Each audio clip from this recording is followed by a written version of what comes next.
back in the country. You can see pictures there of CS Opio Wandai inside the flight, and you can see him in tears there. Nobody knows how to deal with this moment. Right next to him is Ruth Odinga, I believe, if I'm seeing clearly. They're all there. This is also Kimani Ichung'wah, and I think that is Edwin Sifuna right next to them. Our very own Stephen Leto is in there. That is PS Dr. Omo Luga, Medical Services, PS, all the delegation that went to repatriate, and the CS Kipchumba Murkomen right next to him there. That is Ruth Odinga there, trying to come to terms with the loss of her brother. And of course, she's heartbroken. That is a delegation that was led by the Prime Cabinet Secretary Musalia Mudavadi, who had traveled to India for the repatriation of the late former Prime Minister Raila Odinga. The delegation is back. The touchdown has happened. Rao 001 is here now.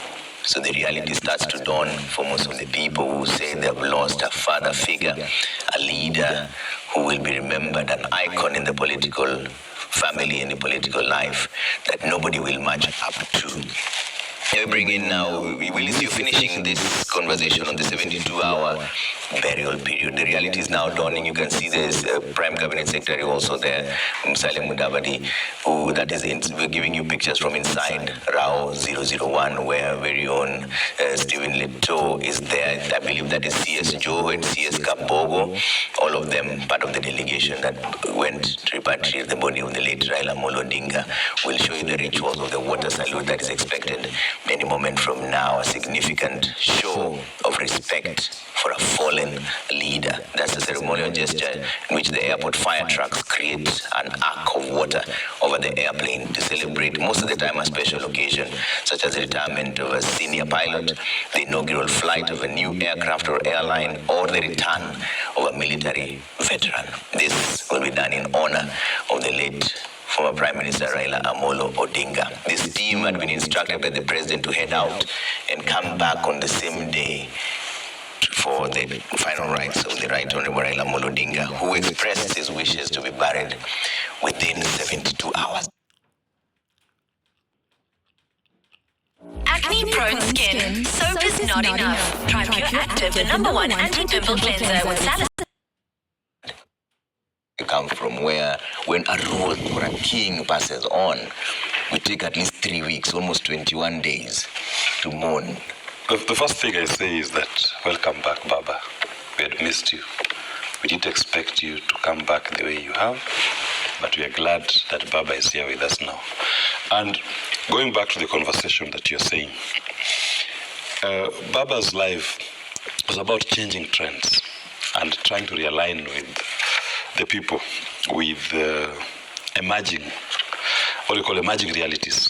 And this issue of funerals, he had been a proponent to the Luo community to start relooking into how we conduct our cultural, certain things within our customs. And in particular, he had picked on even this issue of building many homes everywhere, over fragmentizing the land, that everybody is goyodala to build a home when the population has now ballooned.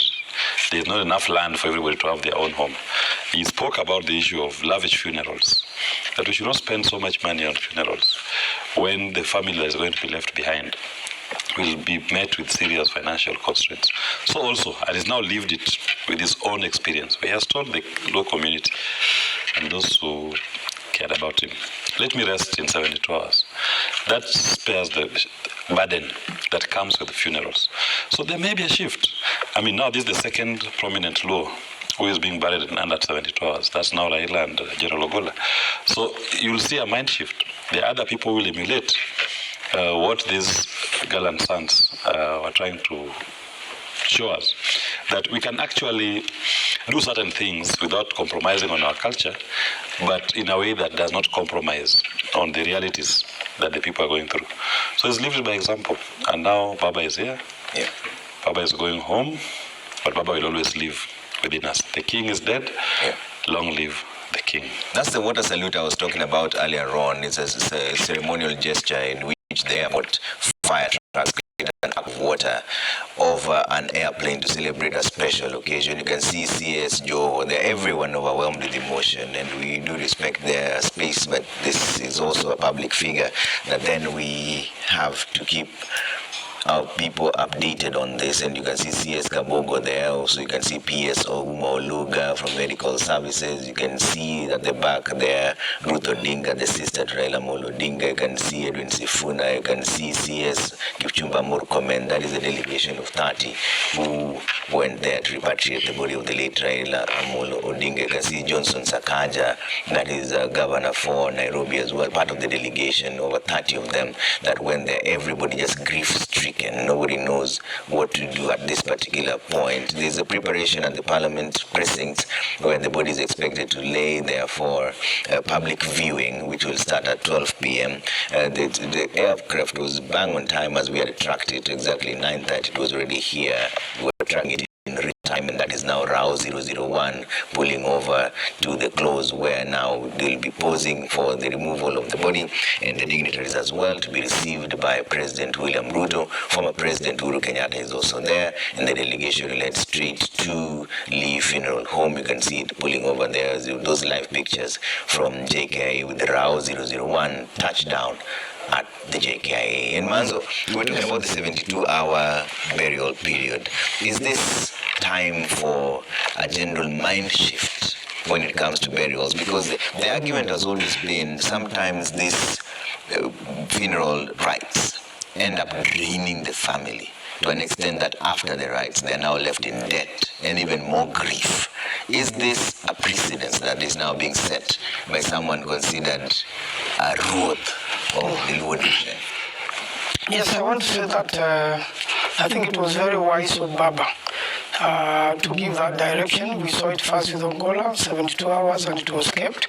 This one, because the death has occurred outside the country, probably time will start running now, and it also coincides with the Heroes' Day, October 20th, Mashujaa Day, and he will be buried as a Shujaa because his interment is on the same day.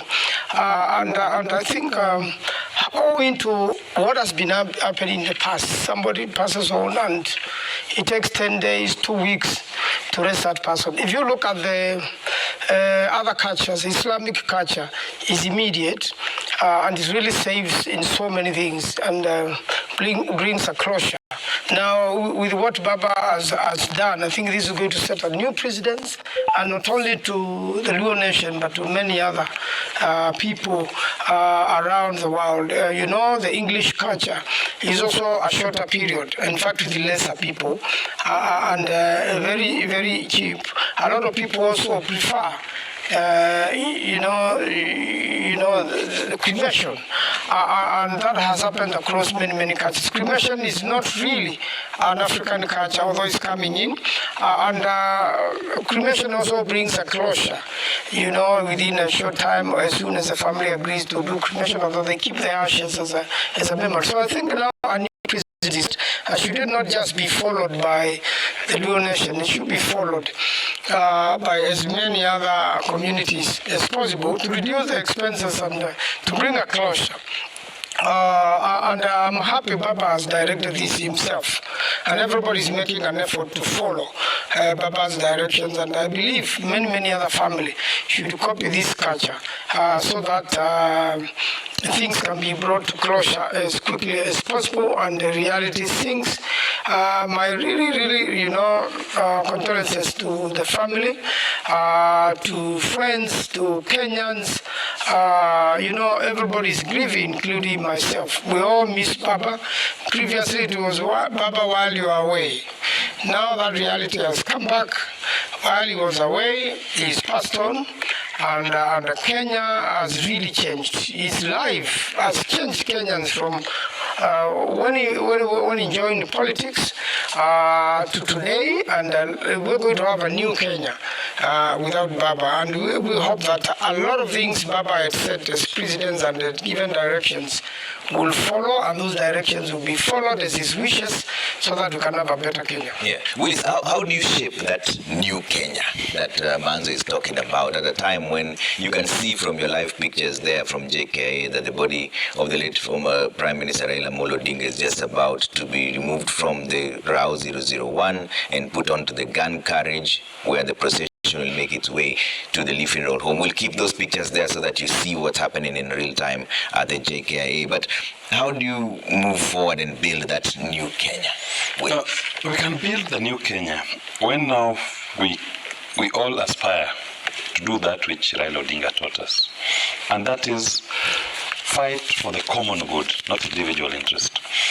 And having lived his whole life fighting for the common good, and for me the success of it is that Raila Odinga did not die on the trenches. He actually lived a full life that we can celebrate. 8 years, that's a good life, and we must celebrate. 8 years of strong, solid impact on democratization of a nation. That we celebrate. So the challenge now is for those of us who are left behind. How do we chaperone a new republic that maintains the ideals for which Raila Odinga fought? Some of those ideals are premised more on human dignity, a just society, a fair society that serves all humans.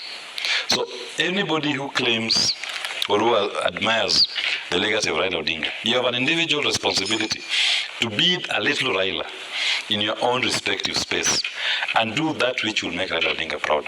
And part of it will be, how do you agitate, how do you, if you're in public office, how do you carry out yourself in a way that satisfies or addresses the concerns of the common good. That to me is the challenge that I make to all Kenyans. If all of us can become little Railas, Raila may be dead, but Raila lives in all of us. We just have a duty to bring out that little Raila who lives in all of us, in all our interactions, in all our agitations, in all our service to our fellow human beings. Let's listen into what's going on at the JKIA for a short while as we see the procession, the touchdown of RAU 001 and the reaction of the people there.